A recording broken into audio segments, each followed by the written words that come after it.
Good morning everyone, welcome to my channel. আশা করি তোমরা সবাই ভালো আছো। আর একটা নতুন ঝাঁচকচকে ভিডিও নিয়ে একটা অন্য জায়গা থেকে, বুঝতেই পারছো, হ্যাঁ চলে এসেছি বাপের বাড়ি থেকে তোমাদের এই ভিডিওটা দেখাচ্ছি। তো স্টার্ট করে দিয়েছি, সকাল হয়ে গেছে, উঠে পড়েছে। ওই দেখো মেয়ে তো এখনও চাদর মুড়ি, এখনও এসির হাওয়া কিছুই ছাড়তে পারছে না।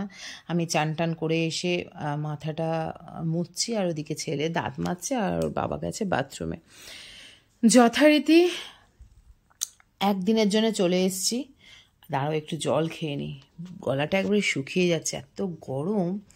বৃষ্টি হলে কি হবে, কলকাতাতেও এই অবস্থা, বহরমপুরেও যেমনি কলকাতাতেও সেমনি। যাই হোক, জলটা খেয়ে এবার তোমাদের সঙ্গে একটু গল্প করবো বলে বসেছি, কারণ ভিডিওটা স্টার্ট না করলে তোমরা জানতেই তো পারবে না দিদিভাই কোথায় আছে। তো সেই জন্যে দেখো একদিনের জন্য চলে এসেছি। তো এবার সকালবেলায় জলখাবার খেয়ে তোমাদের দাদাভাই বেরিয়ে যাবে, নিজের কাজে যেমন যায় বেরিয়ে যাবে। ওর কাজের পরিপ্রেক্ষিতেই গেছি, ও কলকাতার কাজে যেহেতু যায়। আমি একটু বায়না ধরলাম যে এইরকমভাবে একদিনের জন্য না গেলে আমি আর ওদের দেখতেই পাবো না, ওই জাস্ট ফোনে যা দেখা। ওই বায়না শুনে প্রথমে তো রাজি হয়ই না। যাই হোক, দাঁড়াও খেতে দিয়ে দিই আগে, কারণ খিদে পেয়ে গেছে, খেয়ে দিয়ে বেরোবে। এখানে আছে রুটি, মা একদম পায়েস করেছিল, মানে মায়ের পায়েস মানে পরমান্ন তো পরমান্নই। যাই হোক, আর আলু চচ্চড়ি দিয়ে ওকে রুটিটা দিয়ে দিই, কারণ মা পুজো করতে গেছে আর মনিকা কাজ টাজ করছে। আর মনিকা আমি বলে দিই, মনিকা কিন্তু আমার ভাইয়ের বইয়ের নাম, অনেকেই বুঝতে পারবে না। আর এই দেখো বাচ্চা পাটিরা সকাল থেকে উঠেই খেলা স্টার্ট। খাবার দিচ্ছিলাম বলে না ক্যামেরাটা একটু ব্যাক হয়ে গেছে, তোমরা একটুখানি কি বলবো মানিয়ে গুছিয়ে নিও। তোমাদের দিদিভাইয়ের ক্যামেরাটা সত্যি ওই আমার এক হাতে ছিল, আমি বুঝতে পারিনি যে এরকম ব্যাক হয়ে গেছে। ওই দেখো আমাদের পাকু বুড়ি গো, আমার টুকটুকি, ওরে বাবারে, ওর জন্যেই আমার যাওয়া। ওকে আমার না ছুতে পারলে যেন মানসিক শান্তি হচ্ছিল না। আর এই দেখো, এইটা আমার মেয়েকে গিফট করেছে ওর মামি, মানে যেতে না যেতেই গিফটিং শুরু হয়ে যায়, আর কি বলবো। আর এখানে আমি মুড়ি নিয়ে বসে পড়েছি। সব ওর বাবাকে দেখলে, মানে তোমাদের দাদাভাই খেলেও কিন্তু রুটি, আর আমি একটু মুড়ি নিয়ে বসেছি। আর ওরা ব্রেড বাটার খাবে বাচ্চারা, ওরা ওর মামি সব করে দিয়েছে, কোনো ব্যাপার না। আর আমরা এসেছিলাম কালকে সকালবেলার দিকে। তো সকালবেলা আস্তে আস্তে আমাদের 10টা সাড়ে 10টা বেজে গেছে। আর আজকে বুধবার, আমি তোমাদের ব্লগটা দেখাচ্ছি, এটা তোমরা তার পরের দিন পাবে, মানে বৃহস্পতিবার ব্লগটা পেয়ে যাবে। আর এই এখানে মাংস বসিয়ে যাবে, আর কষাও চলছে, এক হাতে জল পারবে না এতটা, মানে রান্না বান্না টমেটোটা ভেজেছি, হেল্প করছি। তো চলো দেখতে থাকো, আর কেমন লাগলো ব্লগটা অবশ্যই কিন্তু কমেন্টের মাধ্যমে জানিয়ে দিও।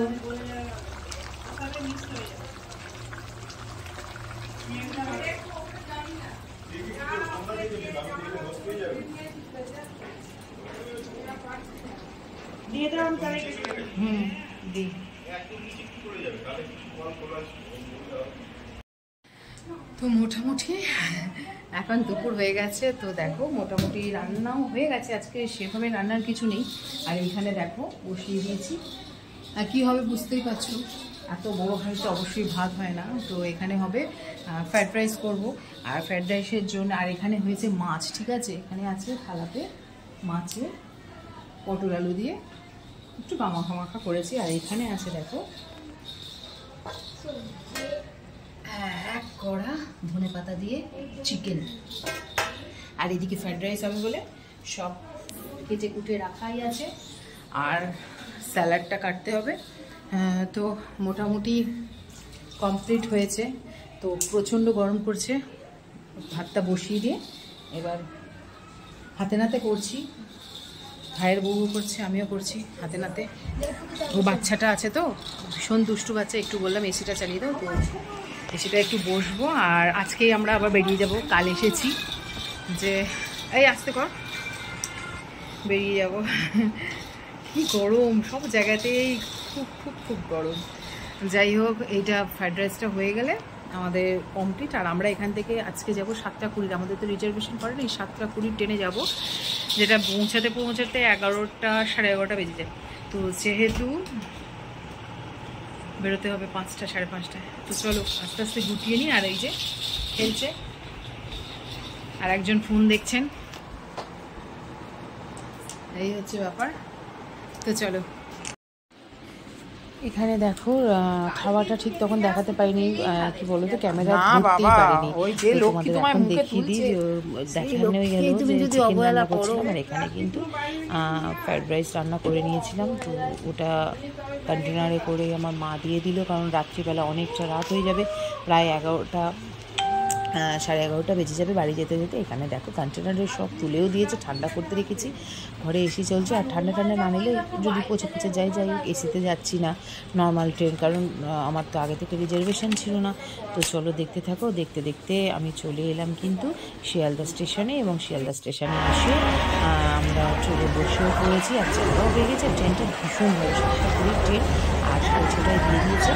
আর অনেক কিছু কেনাকাটা করতে করতেই শিয়ালদা থেকে এসেছি, সেগুলো শেয়ার করতে পারিনি। এই দেখো বসে পড়েছি। চলো এখানে আমি ভিডিওটা কমপ্লিট করে দিলাম। তো টাটা।